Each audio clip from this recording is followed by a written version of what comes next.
Hey guys, I'm here with Stephen Brosch, and he is a cotton farmer, and we're standing in front of his beautiful field full of cotton that is ready to be harvested, but the process is much longer than this. You guys started at the end of May. What did it take to plant the seeds and get this process started?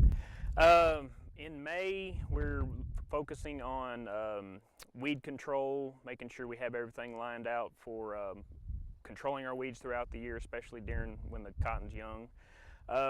We're getting ready, getting our planters going and everything. The planting conditions this year, we had a lot of rain, and then we were dry, and then rain. We got started right at the end of May, actual planting, which is a little bit late for us, but we had the moisture before it, so we weren't griping too much. And then once we start putting seed in the ground, we just going and going from there. So what were the growing conditions like this year? It was kind of up and down. We started out wet and pretty good, and then got into July and August, and it heated up, started drying out. It was interesting. We were getting worried there in August because we just weren't seeing the rains. The rains quit. But first September came, we started getting some rains. It stayed warm. This cotton crop was able to finish out. So, you know, we had mixed emotions about it this year. Yeah. What would you say are the ideal growing conditions? If we could keep it in the low 90s, probably not over 95, but keep humidity here. We need to have the humidity, lighter winds. We don't need hot, dry southwest winds coming at us. That's ideal. Cotton loves heat and humidity. So through the growing process, do you guys irrigate? We do. Some of our ground is irrigated. We use a combination of pivot irrigated and subsurface drip irrigation.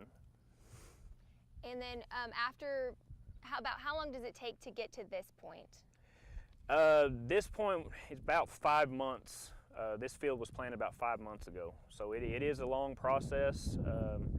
You've got to just be there to make sure do everything you can to keep the crop going.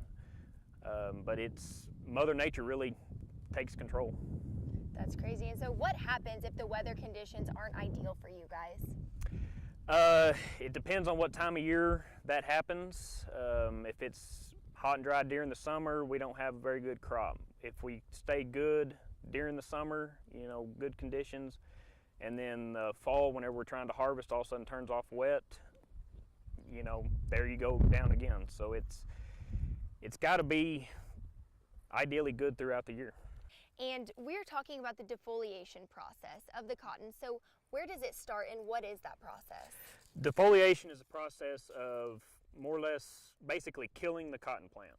Something we've struggled all year to keep alive. Now we have to kill it. We want to get rid of the leaves, make sure the bolls are opened, make sure all of that white lint is there ready for us to get easily without too much trouble. So killing a crop is not something that you hear very often. No.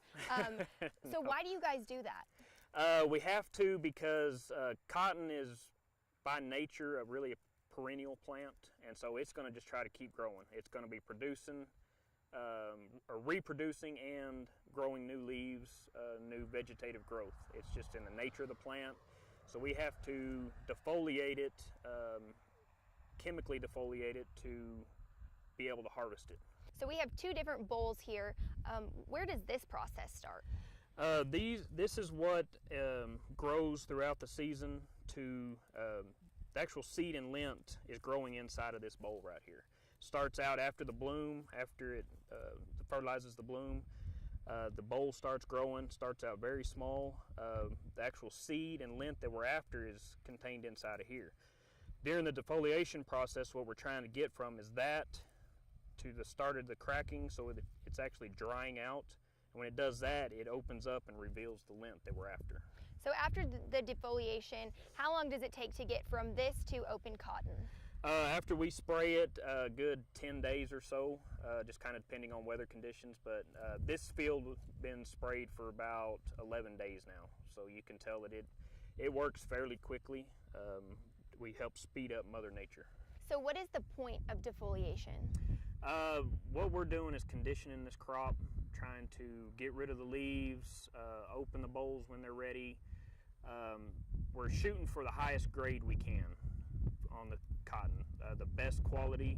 For one, it sells better, it turns into better clothes, but also we get a higher price for it. And what would happen if, someone defoliated early or late? If you do it too early, these bowls won't be fully matured. You lower your lint quality, the staple won't be there, the mic won't be there. That can be a very, very costly issue. You always want to make sure it's ready to go, your bowls are mature. You could very easily end up with a bunch just like this that aren't even open. Your dad is actually up here in the cotton stripper right now. So what exactly is he doing? Here is actual harvesting of the cotton. Here you can see everything's still on the plant just like we looked at a while ago. And it turns it into this right here next to us that pretty much everything's gone. And so what does this machine do? This machine actually, it's called a cotton stripper because it strips everything off the plant. It takes the burrs, the lint, the leaves, if there's any leaves left on it, that's why we defoliate it, try to get rid of that, because it's called a cotton stripper because it takes everything off the plant. Once it does that, it combines all the rows, goes up the machine into what's called a burr extractor to remove some of this trash.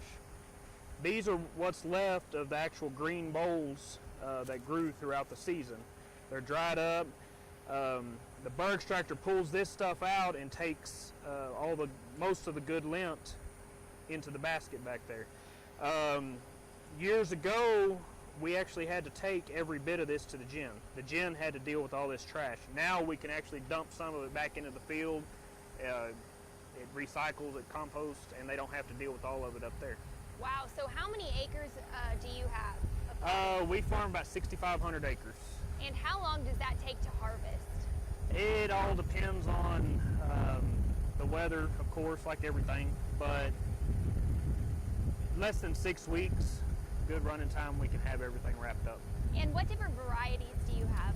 We plant all FiberMax varieties.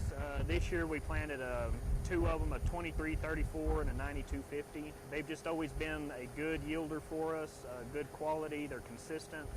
So rather than jumping around, we pretty much stick to those two. And what's the yield been like for you guys this year compared to previous years? This year we were afraid it was going to be a little lower, but it's actually turning out higher than what we had even last year. And last year was a pretty decent year. We've definitely had a lot worse. So overall, we're happy. So what's it like the first morning of harvest, waking up? What is that feeling like? Anxious, scared, don't know what's going to go on. It's always the unknown because you don't know what it's going to yield. It may look good and nothing's there once you harvest it, or it could be the other way around. So you don't know what to think. We talked about the cotton picking process with this machine here. What's next? Once the cotton stripper gets full, his basket gets full, a bowl buggy like we're coming up right here, this is something that actually takes the cotton from the cotton stripper, goes in the bowl buggy, and that's what carries it over to the module builder. The reason we do that is because the cotton stripper can stay in the field, stays more efficient, and the tractor and bowl buggy can move back and forth a lot quicker. So these guys really have to be in contact. Yes. When they're out here on the field. How do they do that? We use two-way radios, hand gestures, and really it comes down to experience. They kind of start sensing when stuff's going to happen and what they're going to do, and they know where they need to be at that time. Wow, that was incredible. So now the cotton is going off to the modules, correct? Right. And yes. What happens there? What does that cotton happen in this machine now? What he's doing there is packing it over so that he can actually take one more basket out of this cotton stripper whenever it fills up again. That way he doesn't have to move back and forth quite as much. He can get another basket and then it's off to the module builder. And so is he kind of just waiting out here, waiting for the next load to be ready? Yes, yeah, he'll just kind of tag behind and wait for him to be ready. And how do you guys make sure to implement safety out here? Everybody has to be aware of everything all the time. There's a lot of moving machinery out here, so you just have to be careful.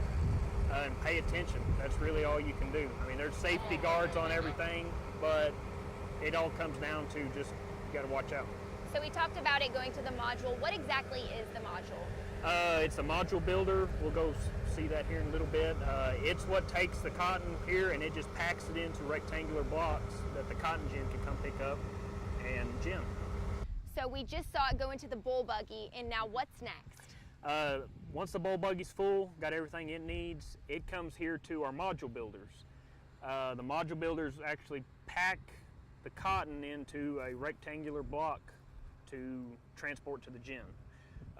What he's going to do here, go ahead Rodney, is he's literally dumping it in. It's going to slide into that module. The operator of the module builder itself will start packing that cotton so he can dump what's left in there. Wow, so there's actually someone in this module builder Yes, now. on the front side there's a cab there, hydraulic levers. It does have an automatic system too, so he can get down off of it if he needs to. See, it just slid in there, but there's not enough room to fit what's left in that buggy, so he's got to let it back down so that Ruben can pack it, spread that cotton out. Even if you back out into the road. Wow. And what he's trying to do is make sure we get as much cotton in that module as we can. It's level, because then the gin doesn't have to make as many trips out here. If we fill that module builder to the top, it saves money for the gin. Ultimately, it saves money for us, for the growers. So that's why it's so meticulous, trying to get everything packed in there and make it just as big and full as you can. That is so neat. It's so beautiful when the cotton all comes out of there. Yeah. What have the prices been like this year? You know, they've started out lower. They've actually been steadily creeping up. You know, they've been kind of up and down, but right now we're sitting a little bit better than we were last year. So, you know, anything's better than going down. It's Great. not where it needs to be, but whatever. That's what it is. And the season's been pretty mild. How has that been for you, and how would you say overall your season has been? The whole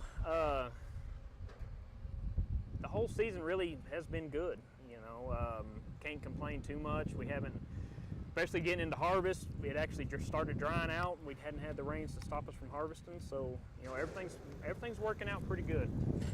Really So about how many more days do you guys have of this whole process? Stripping wise, probably another 4 weeks at least. Good month. If we can finish before Thanksgiving, you're doing real good. And it's such a busy, exciting time. I mean, what do you love about doing this? It's always something new. It may seem the same all the time, but it's not. It's just, I grew up on the farm. I love the farm. It's in my heart. So seeing that cotton go in here, that's the best thing you can hope for. We're finishing up here in the field side of things. So the cotton is all here and it's been modulated. So what is this going to do and what's next? This is the finished module that comes out of the module builder. It's packed tight enough for a truck to come and pick it up. It's not going to fall apart. It's all mixed together, packed. We put a tarp on it just to protect from any, if it does happen to rain, it'll shed that water off the top of it. Wind blowing, it keeps it from blowing apart in the wind. From here, it's actually in the gin's hands now. They come with their truck, pick it up, haul it to the gin, and get it ready for the ginning. So what happens if it rains in between now and when they pick it up? Most of the time, since it's in this state right here, it's not a big problem. It can shed the water off. It's not sitting in the bowls to get dirty and turn brown like a wet bird can do to it. So you're much better off once you get it to this point. This is kind of when a farmer really starts to feel better, is when it's in the module. It's better when it's gin, but it's better. This is better than being out on the So stalk. how are you feeling about this right here? We're good. Awesome. Yeah. And then what's next for the actual field? From here, after we finish all of our harvest, kind of get through that and catch back up on rest after harvest time, we'll start preparing this field for next year. We pretty much never quit around here. We'll start, we have to cut down our stalks, these empty stalks. We want to kind of break them down, chew them up some so they can start decomposing. We'll start working our rows back, getting them ready for next year, just trying to get everything back in shape so that next May we can start right back into planting. How do you guys continue to do this year after year? Year after year, for one, we just have to stay optimistic that it's going to turn out good. A lot of faith, but more importantly, it's really crop insurance in this area. If we get into a bad year, one bad year can totally destroy the finances of a farmer. If we did not have that crop insurance as kind of a safety net, there wouldn't be many farmers here. For one thing, you know, banks won't loan you money to operate on. Crop insurance is extremely important.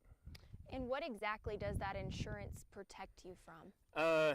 It protects you from a lost crop, whether it's drought, storms that come through. The thing is, crop insurance does not pay like a crop like we're having this year. It's barely enough to get you by, is about it. So, but it does help. Well, thank you so much, Stephen. Guys, it's been a great morning out here at Brosch Farms. If you'd like more of Look Around Lubbock, you can catch it weekday mornings on Good Day Lubbock from 5 to 9. With your Look Around Lubbock Spotlight, I'm Tierra Newbaum.